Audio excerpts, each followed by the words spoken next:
நம்ம யார் வம்புக்கும் போறது இல்ல, யார் தும்புக்கும் போறது இல்ல. நவம்பர் மாசம் 2ஆம் தேதி 2020 கல்யாணங்க, வந்துருங்க எல்லாரும். நானே எத்தனையோ பேரை பாத்துருக்கேன்டா, ஆனா உன்ன மாதிரி வெறும் வாயில வடை சுருள் நான் பாத்துலடா. எங்க அப்பா ஏங்க இங்க பாருங்க, ஒன்னு அங்கவை ஒன்னு சங்கவை, மொத்தமா பொங்கவை, வாழ்க்கைனா வாழணுங்க. என்ன பொழப்பு இது? நம்ம வாழ்க்கை எதை நோக்கி பயணமா போய்கிட்டு இருக்குன்னே தெரியலையே. ஏங்க 2 பேரும் எப்படி இருக்கான்னு பாருங்க, அவ்வளவு அழகா இருக்காங்க. அதுலயும் என்னோட பார்ட்னர் சாந்தினி எப்படி இருக்காங்க, அவங்க அழகா பாருங்க. ஏங்க அவங்க கண்ணை பாருங்க, அப்படி கரண்ட் மாதிரி இருக்குதா, உதட பாருங்க ஆரஞ்சு பழம் மாதிரி இருக்கும். உனக்கெல்லாம் மானம் சூடு சோரணம் ஈனம் எதுவுமே கிடையாதா? சோறு தானே திங்கிற. குமாபட்டி சாந்தினி இவங்களோட மேரேஜ் ரோல்ஸ் வந்து ரொம்பவே எஃபி இன்ஸ்டாலாம் பயங்கரமா போய்கிட்டு இருக்குது. அண்டு கம்மியா பாருங்க. ஏங்க இவங்க பக்கத்துல போகும்போது இன்னும் கரண்ட் அடிக்கு, அவ்வளவு பவர் நாளுங்க. ஏங்க ஐ லவ் யூங்க.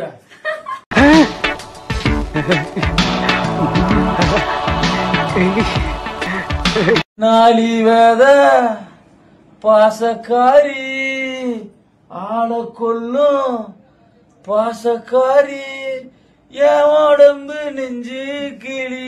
ஜி தமிழில் வந்து சிங்கிள் பசங்க ஷோ வந்து ரொம்பவே ஒரு கான்ட்ரவர்சியில் போய்கிட்டு இருக்குது. ஏன்னா பார்த்தீங்கன்னா பார்த்திபன் அவர் வந்து ஜட்ஜாக இருந்தார், அவர் விலகிட்டார். அப்புறம் ஸ்ருதி அவங்களும் வந்து இந்த நிகழ்ச்சியை விட்டு விலகிட்டாங்க. நீ உள்ள வந்தா கெட்டிக்காரி. ஏங்க இது என்ன பிரமாதம்? இதை விட பெசலைட் ஒண்ணு இருக்கு. இந்த குத்து விளக்க பாருங்க, என்ன அழகுல இருக்காங்க. ஐயோ இவங்களை நினைக்கும் போது நான் ஒரு சொர்க்கத்துல இருந்த மாதிரி இருக்கேன். நவம்பர் மாதம் 2ஆம் தேதி மேரேஜ் பண்ணுறேன் அப்படின்னு சொல்லிட்டு அவங்கள கலாய்ச்சிக்கிட்டு இருக்கிறாரு. அவங்களுமே ரொம்பவே ஜாலியாக தான் எடுத்துக்கிட்டு இருக்கிறாங்க. உங்க மனசை புரிஞ்சுக்கிட்ட மாதிரி ஒரு பொண்ணு கிடைச்சா வாழ்க்கை ஓஹோன்னு சொல்லுவாங்க. அது இதுதான். எப்படிங்க எனக்கு ஏதாவது சொல்லுங்க. கேக்குடா முடியுமா? ஏங்க சொல்லுங்க. உன்னை பார்த்தா சிரிப்பு வருதுடா எனக்கு. இதுதாங்க வாழ்க்கை, வாழணுங்க. ஐ லவ் யூங்க. சாதாரண கிராமத்தில் பிறந்து அப்புறம் வந்து அவர் ஊரையே ஃபேமஸ் ஆகி இப்போ ஜி தமிழில் பார்ட்டிசிபேட் பண்ணுற லெவலுக்கு போயிருக்கிறாரு. அங்கே போய் இந்த மாதிரி மேரேஜ் அந்த மாதிரிலாம் பேசிக்கிட்டு இருக்காப்புல. எதுவோ நடந்தாலும் நல்லது தான். எனக்கு வந்து இது ஃபர்ஸ்ட் லவ் கிடையாது, இது 3ஆவது லவ். அடங்கப்பா, இது உலக நடிப்புடா சாமி. அனுப்பிட்டாரு.